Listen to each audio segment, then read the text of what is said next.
What up, y'all? It's Goofy Rexy. Hope everybody is doing well today. So we're going to be doing a beginners to mid-game guide video on Dark Dimension. So pretty much basically what you should do to prepare for your Dark Dimension runs.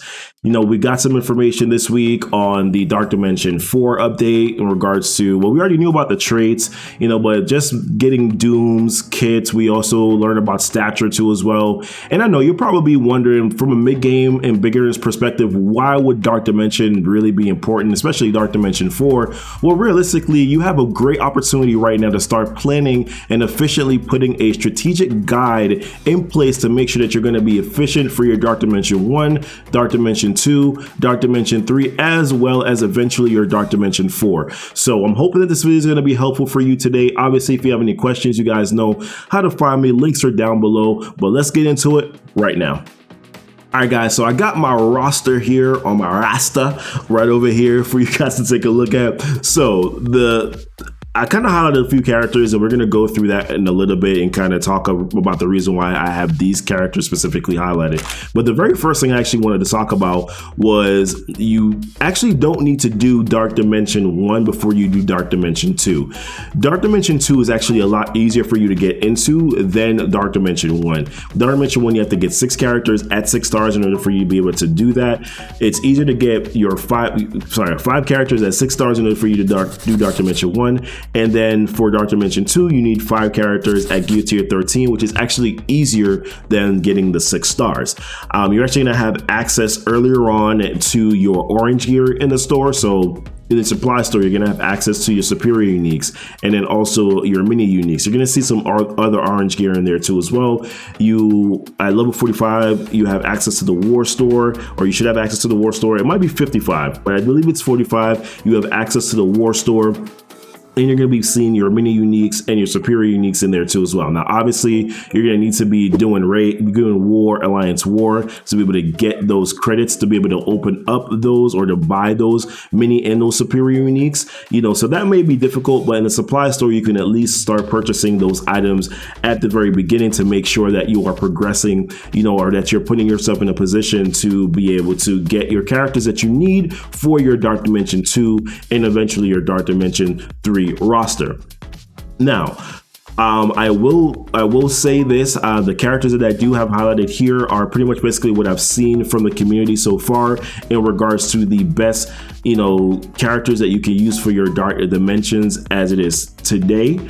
The reason why I want to mention the tunes is because you don't want to just be purchasing superior uniques and mini uniques without knowing the specific characters that are actually good for your Dark Dimension teams, right? So, you know, for instance, Hela has Miasma, you know, has her superior unique, which she needs to go to Gear Tier 13. And then Hela also needs mini uniques and the Shogoth Ichor, if I'm saying that right, the Lattice, and then also Superior Sigil in order for her to go to Gear Tier 14. So you're going to want to know what characters and what tunes are good for your Dark Dimension so that you can start off by purchasing their superior and their mini uniques. I'm actually going to leave a link down to the MSF.gg page so you can go ahead and take a look at that and make sure that you are planning out what mini uniques and what superior uniques and making sure that you are buying those in the store as soon as you have access to it so that you can, like I said, be prepared to build out your Dark Dimensions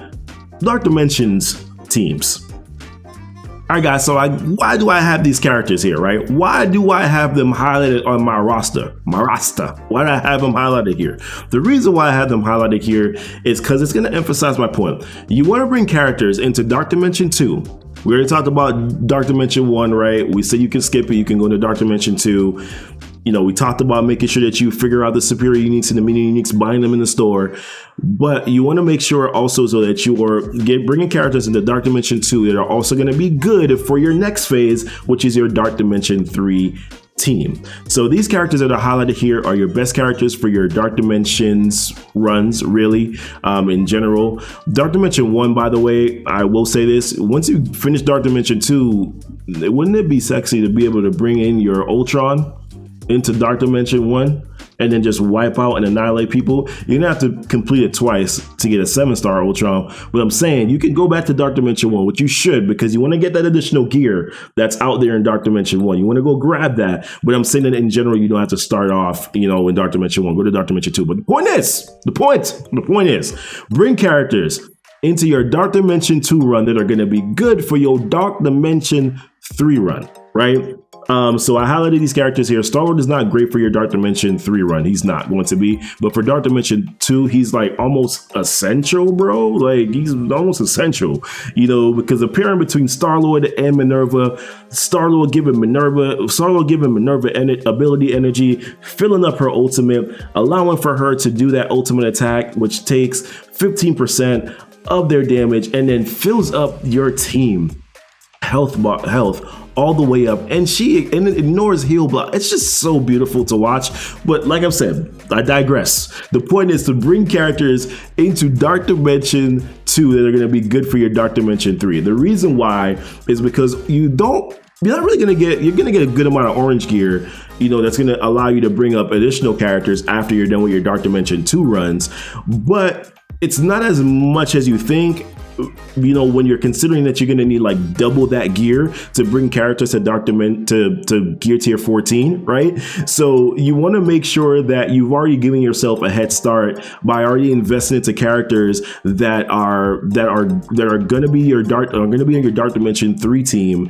You've already kind of giving yourself a head start by investing into them to gear tier 13 already. So for me, I was in a kind of a weird predicament. I didn't really realize it at the time how good Symbiote Spider-Man was, so I invested my alien spores and I invested my bio gear into Groot, which hurt me because then now I have to go back and invest and get Symbiote Spider-Man to gear tier 13, but then here I was short of being able to get him to gear tier 14 because I had already invested other bio gear too into Invisible Woman.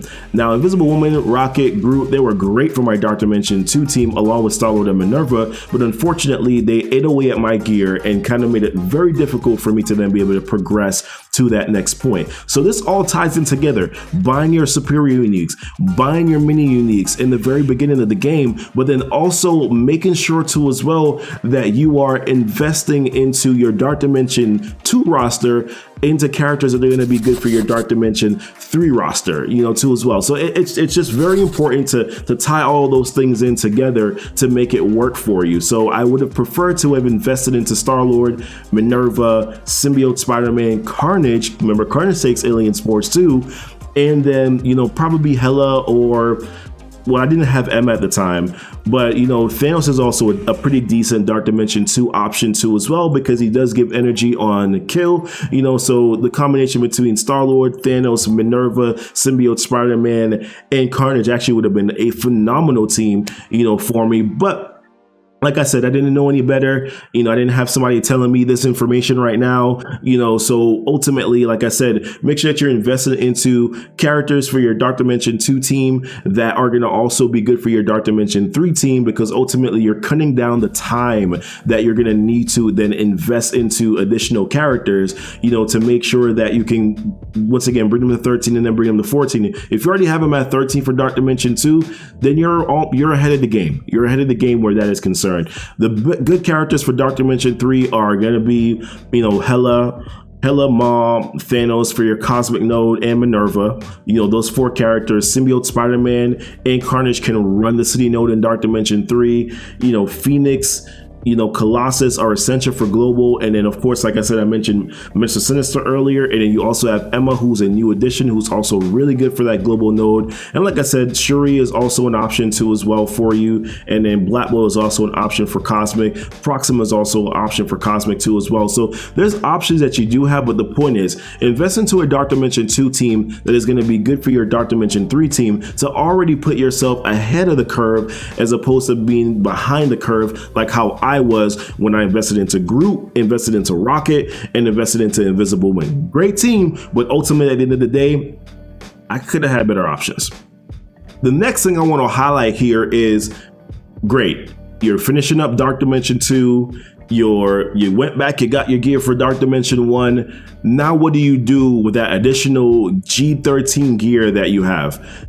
then you start investing and bringing characters to G13 that, like I said again, are good for your Dark Dimension 3 team, Dark Dimension 3 essentials, right? So if you did the team that I mentioned, right, Star-Lord, Minerva, Symbiote Spider-Man, Carnage, and Hela, right? So now who needs that gear tier 13 gear, right? It will probably be your Phoenix, your Ebony Maw, your Colossus, your Thanos, your Emma Frost, you know, maybe eventually your Proxima. You're gonna want to start then saying, okay, I'm going to invest this gear that I just got, I'm gonna invest it into essential characters that I need for Dark Dimension 3, and then not investing that gear into characters that are not gonna be good for that particular game mode, because ultimately you're gonna be stretching yourself way too thin. So saving that gear, saving that orange gear, not overutilizing it. If you can, even once you've brought your 10, 11 characters into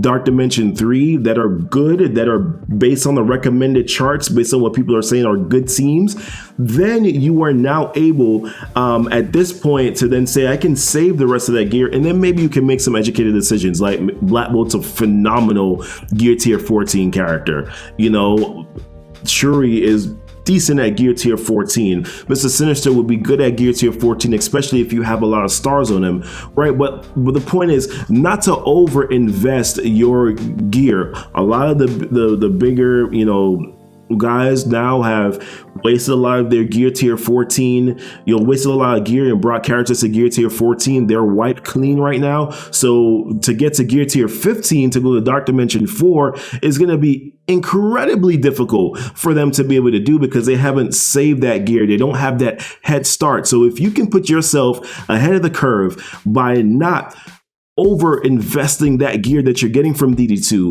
DD3, DD1, if you can save some of that gear and then put yourself into a position where you can at least be somewhat ready for Dark Dimension 4, then that would honestly be ideal. Now, granted, there's going to be new mini uniques that you're going to need for DD4. There's going to be new probably other gear that you're going to need for Dark Dimension 4. Superior mini uniques are already confirmed. There's a lot of them for different character traits already, and there's other, you know, gear that they're going to be introducing to as well. So that is going to be, you know, you're going to have to farm and try to find a way to get that gear anyways. But why put yourself behind by then spending the gear, you know, that you already have accumulated that you're going to need too? Why spend that gear, you know, without really needing to spend that gear? That's my point, right? It's like not overspending on that gear, saving that gear, saving it before you decide to invest that gear after your Dark Dimension 3 run. The next thing too as well is there's going to be people who are going to complete Dark Dimension 4 that are going to have the blueprint, if we want to call it that. They're going to have the blueprint. They're going to figure it out already in regards to what it is that the best team compositions, the best units that you can use, you know, for your Dark Dimension 4 team. You know, wait until they have figured that out before you then decide to progress into your Dark Dimension 4 build out, or, you know, hey, I'm preparing for Dark Dimension 4 now, I'm going to work on this character. No, wait until they have already said, okay, these are the characters that you absolutely need. That's the reason why this list right here that I gave you of characters is a very short list, because in my opinion, you don't know if even some of these characters are going to be good for your Dark Dimension 4 run. So you might as well only invest into the essential ones that you need for your Dark Dimension 3 team now, and then kind of keep it moving from there. But listen, I hope that this video was helpful for you. Obviously, some of this is premature. We don't know a lot of information about, you know, like I said, characters and you know, and what exactly teams are going to look like that you're going to be facing here. But I'm hoping that this is a helpful video for some of you. For most of you, for a lot of you, I hope this is a helpful video. If you have any questions, feel free, like I said, to leave it in the comments here. Look for me on Twitch, catch me there. Or like I said, you know, hop into my Discord too as well. Like I said, I hope this is a good video for you guys. Hope this was helpful. Be blessed, guys, and be safe.